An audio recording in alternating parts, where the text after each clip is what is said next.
And there are a lot of technical, high production value elements in the show. Can you list off some of them?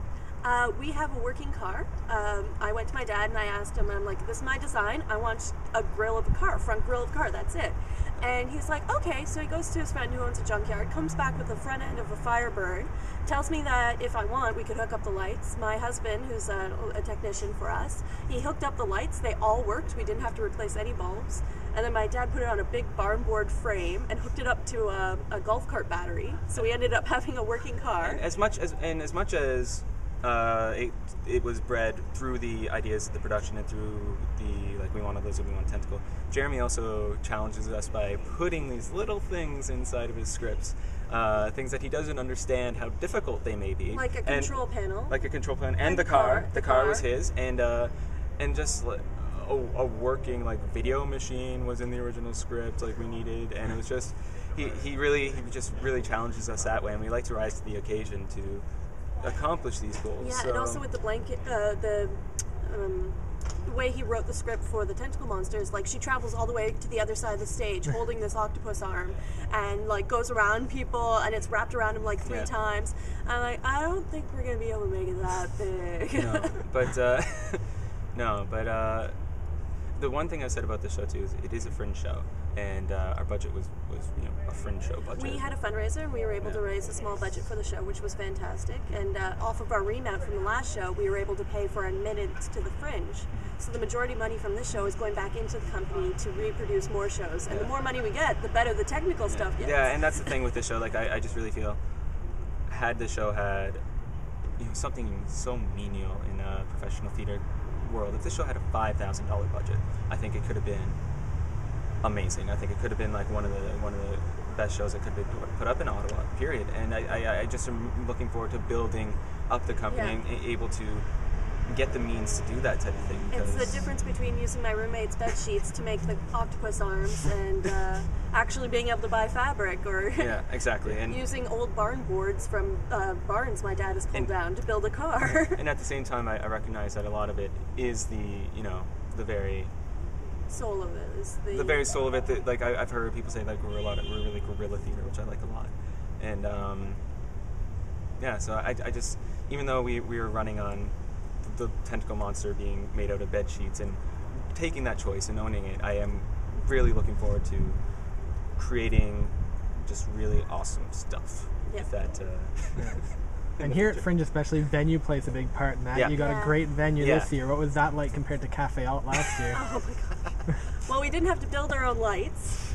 We didn't have to build our own stage. The fight about the risers didn't happen. Last year we had a huge battle over building risers in the space because I insisted that there had to be levels in the play, and Mike's like, it's not going to happen. And we ended up walking, him and his brother were walking by some trash and found 4 risers lying in the trash, and I guess we have to put risers in. It was so much better to just have an actual theater space. And I mean, Café Alt is Café Alt, and the couches are nice and it's charming in that way, but to actually have a real venue, wings, for God's sake, like that. Wings were fantastic. They were great, and like actually having a theater rather than building a stage, which is what we had to do last year, it was much better. I'll just leave it at that. It was much better. Much better. What's the most outrageous thing you weren't able to incorporate into the play? It's between 2 things.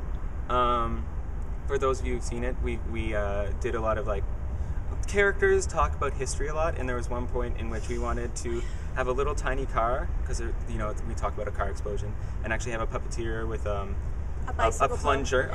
plunger, but a bicycle pump, and actually, like, explode the car, and it explodes and goes into the audience. It's between that, and we wanted to have a working projector screen, so we would actually have backdrops to the play. Like an overhead projector, and just put overhead sheets on it to change backgrounds and change settings. That was in our original design. We had one and everything. It was just going to end up being too much work. Yeah, but it was just, For me, it was the guitarist was supposed to be a full robot. and I really wanted to build him a full robot costume to make him look like the robot from Power Rangers. So that's my goal in the remount, is to have him look like that robot. Even though I'm not sure he can play guitar very well. I don't care. I also wanted to give our alien lounge singer multiple arms, so that when she's singing and dancing, but apparently she can't play a keyboard with more than 2 arms. The musician's got to play. Well, and that's it. You guys didn't hold back on anything. I mean, dressing up your musicians and full makeup on your singer. Which takes forever every night when you have 15 minutes in the space. You know, I just feel like if you're doing something and you're making a choice, you've got to own that choice, and I think that's just what we embody. Is we got live singers. It's Space Mist from Outer Space. We don't have any aliens in the show. Let's put an alien in the show as a lounge singer. You know, like that's let's make the other guy a robot, and it was just a lot of fun. It was a lot of fun show. All right, let's back up a bit to last year, and you guys had another show that was very highly praised, Playing Dead. Where did that one come from? I just knew I wanted to do a show with zombie puppets. Yeah, he watched Avenue Q, and he loved the puppet idea in that.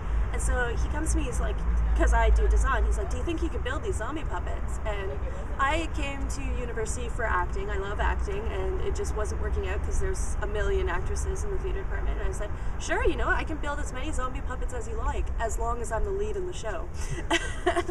And then we got our stage manager, Sylvie, and that's how our company started. Yeah, I'd worked with Sylvie in the past, and in a long-forgotten Fringe production called Duel.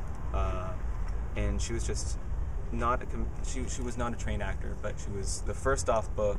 She did a fantastic job, and just, you know, that dedication is something that I really recognized in her. So I wanted Sylvie on board with us the entire time, and she did. And, you know, hadn't stage managed before either, but she did a great job for doing it. And she's great at promotion. You know, she has a lovely smile that people want to listen to. So. And then after the Fringe, our show was so successful, and we had all these zombie puppets and nowhere to put them. So we're like, well, I don't remount. We sold out our shows, and then our remount sold out every show too. Yeah. And that's when we kind of decided that this was a good idea to keep going with. So what about plans for the future? We are going to. What we want to do, we want to have something that, you know, has the same level of production value, the same level of spectacle, but we realize if we want to move forward, move into smaller venues, tour even within the city, let alone nationally, we need to be smaller, more clever with the design. So I think that's what we're moving forward with. I think this show is the big one. Yeah, and I think just it's going to be about figuring out how we can incorporate this level of production value into a smaller space, and not just and travel with it. We've already applied to Undercurrents. We've applied to the Summer Fling. We're going to be applying our remount to Magnetic North. We're just putting our shows out there, seeing who wants to buy them, who wants to put them on for us, and then we're really hoping to do a Fringe circuit soon with our next show. And all three of us want to write, so we think we're going to just start taking turns, switching around. Mike's not allowed directing the next one. Me and Sylvie are going to fight for that. And we're just going to try and switch up some things in the company and see where we go from now. But we're definitely going very strong.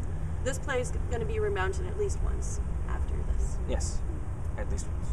You mentioned the possibility of a doubleheader when I talked to you back on the promos. Oh, yeah. Yeah, that'll likely happen in October? October or November, in that area. area. November. Remounting both the shows, doing a doubleheader, Playing Dead, Space Mystery. A Grindhouse double feature. A Grindhouse double feature. Is what we're going to bill it. And just moving forward, and, you know, both the scripts, both the performances, both the productions are going to be different. Hopefully improved. Yeah, a little longer. We had to cut a lot from Space Mystery, so we'll be adding that stuff back in that we cut. Yeah. And we also want to get a band involved. We love the musical element that we started having with this show, so we really want to try and pump that a little more. And we want to make it licensed so that everybody, like, intermission, you can go have a drink, listen to a band, then come back and see another great show, and just have a really fun time at the theater. Instead of going to a movie theater and spending your money there, we want to bring people back to live theater. Any insight into what we might see from you guys next year? Something awesome.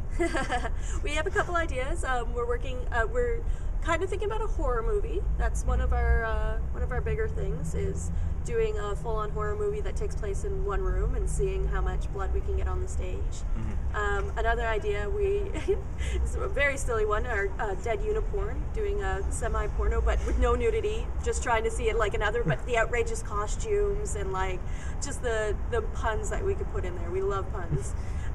So that's another one I want to write. They don't want to do it, but I'm going to make it really good. They'll like it. And then we also want to try and do something a little more dramatic, but still keep the same high level of production quality and the high level of people just wanting to be there to see it. But maybe they might learn something next time. We'll see. Thanks. Thank you for liking us, and come and like us some more when we do more things. Like us on Facebook and Twitter. Yay.